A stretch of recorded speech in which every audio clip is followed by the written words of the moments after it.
Rams versus Buccaneers was the game of the year for approximately 3 hours till the Bills and the Chiefs topped it right after the conclusion of the Rams and Buccaneers. But man, this game was also ridiculous, and it would definitely be in the contender for game of the year if the Bills and Chiefs hadn't just gone berserk and hadn't just done some historical stuff.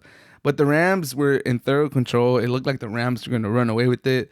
The Buccaneers, it looked like they took the Rams lightly, or they weren't ready, or I don't know what happened, but the Buccaneers were not ready for this game. The Rams, honestly, the Rams should have blown them out of the field.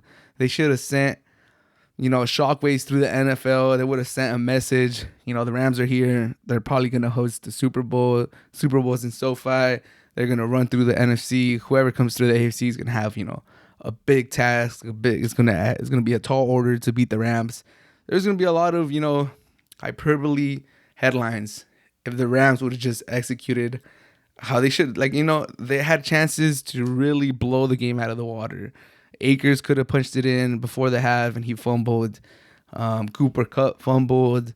Akers fumbled again. Bad snap over at Stafford's head. There were so many mistakes the Rams had, and even then, they still had a comfortable lead, and the Buccaneers made it a game, came back, vintage Tom Brady, just finding a way to bring his team back. And, honestly, I was watching this game, but I was also, it was a beautiful day in San Francisco. I was enjoying the sun. I was out and about with my friends. We were getting food. We were playing a little tennis. I had a game on the side. I was just chilling, relaxing, watching the game, enjoying the sun, having a good Sunday fun day. But, I was keeping track of the game as any NFL aficionado would do. And, I was keeping track. All right, the Rams take the lead. Buccaneers only have a field goal. Rams score again. Buccaneers can't get anything going. Just keeping it on my phone. I'm like, okay, looks like the Rams are going to win, but obviously you can never count out Tom Brady. And you start thinking like, okay, you can't count out Tom Brady. And you start getting to the end of the third, beginning of the fourth, and you're like, they got to make their push. They got to make their push if they're going to have a chance. 27-3. We all know the Super Bowl that Brady came back 28-3, and you're like, people start tweeting about it, people start talking about it. Don't count Tom Brady out.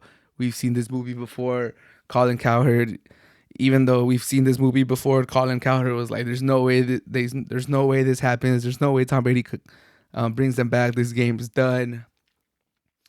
And then the Rams get a field goal, get a fumble, get a touchdown, and you're like, whoa. All of a sudden, it's like 13-27. You're like, whoa. It was just 27-3. Now it's 13-27. 2-possession game. Still, plenty of time in the fourth quarter. Like, are the Rams...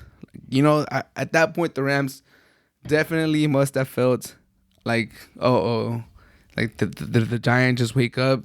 Did we wake up the beast? Is Tom Brady going to have another episode to his Man in the Arena? Like, are we just gonna be in the Man in the Arena like season 2? Like, that's how it felt. And I know Ram fans were definitely scared. At the end of the game, most of them were like, never in doubt. Like, we knew we were gonna win. But I know they were clenching, man. I know they were clenching, and then the Rams went down and they missed a field goal short, 47-yard field goal short, and you're like, what? How do you miss short on a 47-yard field goal? But the Rams didn't take advantage. I mean, the Buccaneers didn't take advantage. They went like 3 and out. They had to kick the ball back.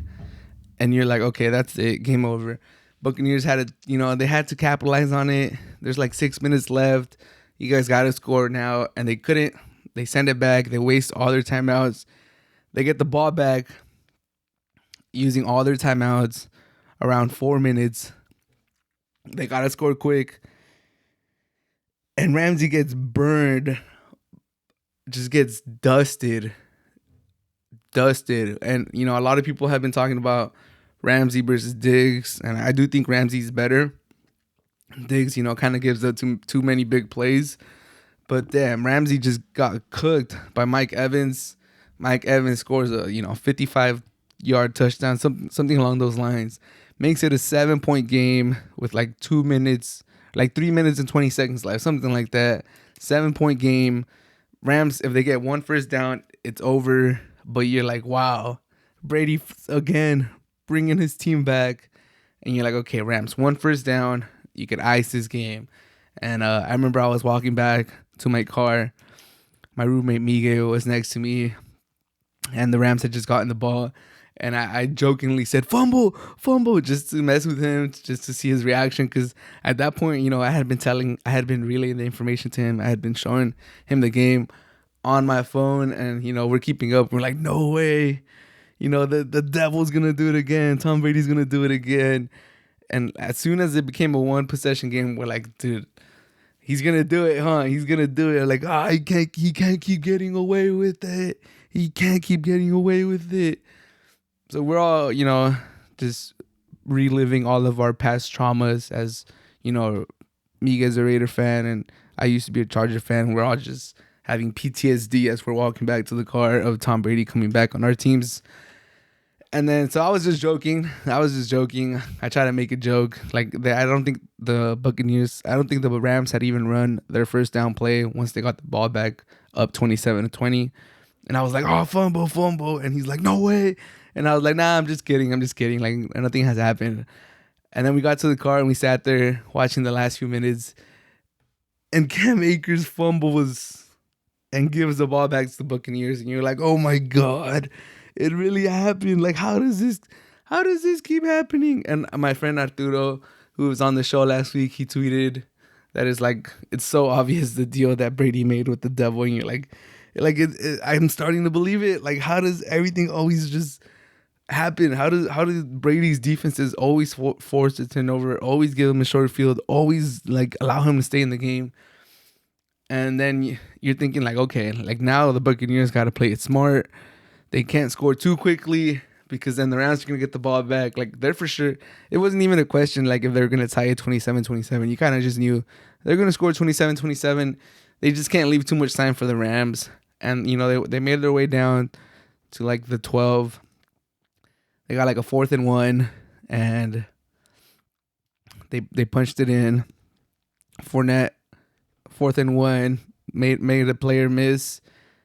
Found the seam on the right, wide open, touchdown. Buccaneers tie the game. Pandemonium. Stadium's going crazy. Twitter's blowing up. Tom Brady does it again. The GOAT. Tip your hat to Tom Brady. Man in the Arena season 2. This man's never going to go away. He can't keep getting away with it. Yes, he can. He's the GOAT. Defenses always pull through for Tom Brady. And you're just like, wow. Like, that's insane. The Rams are really pulling an Atlanta Falcons. But Sean McVay trusts Stafford, gets sacked on the first play, takes the timeout, and then busted coverage. Or before that, he found like a first down pass to Cooper Kupp, busted coverage, 40-yard gain. Matt Gay for the win. Rams win. Crazy, crazy game. Exhilarating, exciting, edge of the seat type of game. Whew, man, that was crazy. That was insane. That was an amazing game.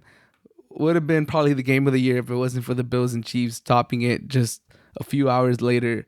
But man, Rams versus Buccaneers, that was amazing. That was a great game.